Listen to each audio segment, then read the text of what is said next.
Terima kasih Pak Ketua. Assalamualaikum warahmatullahi wabarakatuh. Yang saya hormati Kepala BNN, Pak Martinus Hukom, dan rekan-rekan Pak Tantan, Pak Diki, Pak Jenu, Pak Yuki, Pak Ampera, Pak Budi. Ya, pernah sekolah dan bertugas sama-sama saya ya. Semoga sehat dan bahagia selalu. Amin. Saya apresiasi terhadap kinerja BNN dengan keterbatasan yang ada, sudah mampu mengungkap dan menjaga Indonesia ini dari penyalahgunaan narkotika dan peredarannya. Juga apresiasi untuk kolaborasi dengan instansi terkait, dan memang kalau tidak kolaborasi nggak mungkin tercapai. Ya, Bea Cukai, termasuk TNI juga, BIN dan lain-lain, ini diperkuat lagi untuk kerjasamanya. Juga apresiasi untuk BNN sebagai pengarah dan pengendali dalam kaitan peredaran penyalahgunaan narkotika. Ini dipertahankan dan ditumbuh kembangkan agar ke depan Indonesia bisa bebas dari narkotika. Ada beberapa pertanyaan yang saya sampaikan. Yang pertama, saya ingin tahu kalau skala 1 sampai 10, BNN ini ada di skala mana dalam pencapaian pemberantasan dan penyalahgunaan narkotika? Ya, kemarin itu kita bandingkan dengan adanya judi online. Ada OJK salah satu mengatakan uang yang keluar dari Indonesia 300 triliun dalam angka judi online. Kalau tidak dicegah bisa sampai 1000 triliun. Jadi ada pembandingannya. Nah, kinerja BNN ini bagaimana? Capaian sekarang dan bagaimana kalau andai kata tidak bekerja maksimal, apa yang terjadi dengan Indonesia ini terhadap peredaran dan penyalahgunaan narkotika? Biar kita bisa dapat gambaran tentang bahayanya narkotika itu kepada bangsa dan negara ini, khususnya masyarakat. Tolong diberikan gambaran untuk hal tersebut. Yang kedua, masalah rehabilitasi. Tadi ada disinggung perbedaan penafsiran ya antara pecandu, penyalahguna, dan korban penyalahgunaan narkotika. Ini definisi ini harus dipertegas lagi. Masalahnya tahanan narkotika ini paling banyak di antara pidana umum lainnya.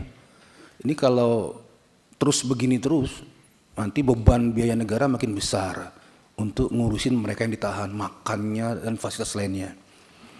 Nah, kaitan dengan definisi tadi agar dipertegas lagi supaya bisa masuk rehabilitasi.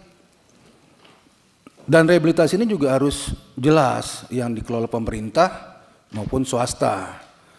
Ya, dalam kaitan ketentuan-ketentuannya seperti apa, indikatornya apa saja, biayanya berapa kira-kira. Kemudian kepastian hukumnya bagaimana kalau direhabilitasi, dan juga infrastrukturnya yang standar memadai. Jadi kalau orang sudah diputuskan rehabilitasi ya standarnya seperti itu, ketentuan lainnya jelas gitu. Dan ada kepastian hukum di situ. Ini tolong dipertegas lagi. Kemudian yang berikutnya, apakah rutan kita ini dalam rangka kerjasama ya dan pemberantasan sudah terbebas dari peredaran narkotika? Karena sudah menjadi rahasia umum, rutan itu bukan tempat penindakan, akhirnya menjadi tempat sekolahan. Ya, paling aman lagi dari pengedar dan pengguna narkotika. Bahkan dia bisa pesan bebas di situ. Saya nggak menyalahkan rutannya, tapi kenyataannya demikian. Bahkan salah satu rutan dimanapun itu berada, saya nggak sebutkan, ada labnya di situ pembuat narkotika lagi. Ya, coba difokus saja di situ, difokus satu bidang urutan itu clear ya dari narkotika. Saya sering nonton film-film barat ya, apakah benar atau tidak. Di sana jangankan narkotika, HP saja nggak boleh. Kalau komunikasi ada izin dari petugas penjara. Tapi di sini HP itu udah jadi wow gitu ya. Jadi konsumsi sehari-hari. Dengan begitulah dia bisa mengendalikan pekerjaannya di luar dalam maka peredaran narkotika, juga input ke dalam. Jadi Pak Kepala BNN, Pak Martinus, Siap. fokus clear and clean untuk rutan-rutan di Indonesia dari narkotika. Kemudian yang lain. Karena saya anggap BNN ini in mission. Jadi bukan seperti Direktur Narkotika Polda.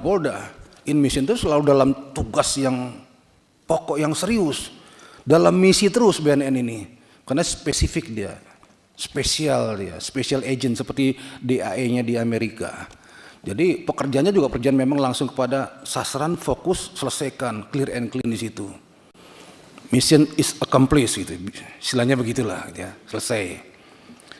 Nah, keterbatasan personil dan sarpras maupun anggaran ini memang jadi kendala, ya, meminjam istilah orang Jawa, selawe jaluk selamet ya. Makanya BNN harus punya target tadi, kalau tidak kita tangani akan begini, seperti judul itu kan, 300 triliun hilang uang masyarakat bawa ke Kamboja. Kita stop, kalau tidak 1.000 triliun hilang, ya, ke bawah. Dengan sistem komdigi yang bagus bisa di stop itu. Nah, BNN mesti bisa beri gambaran itu.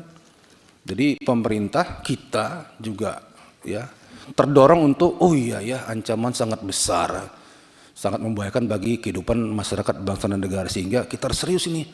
Personilnya, anggarannya, maupun fasilitasnya. Kalau enggak begini jadinya.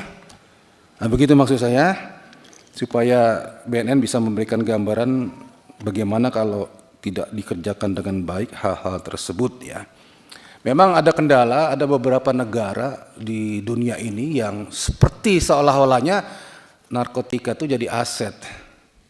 Atau pembiaran paling tidak tadi ya, Golden Peacock, Golden Triangle dan lain-lain ya. Afghanistan itu petani opium itu menjadi pekerjaan sehari-hari ya.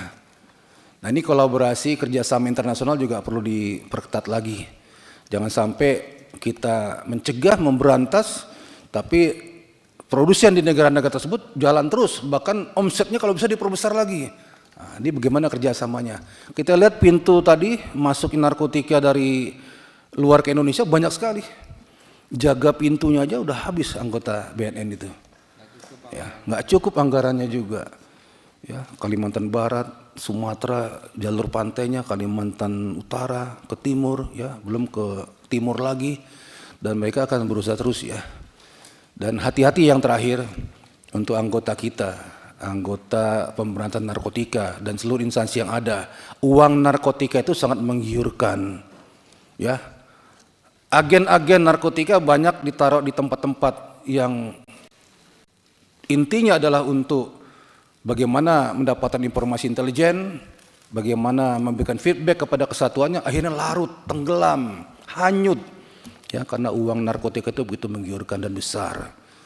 Ini menjadi atensi juga ya. Jangan sampai di dalam lingkungan tugas kita ada pengkhianat itu. Ya, secara langsung nggak langsung. Itu saja harapan saya kepada BNN, mudah-mudahan bisa menjaga Indonesia ini dari penyalahgunaan dan peredaran. Terima kasih. Assalamualaikum warahmatullahi wabarakatuh. Silakan dari fraksi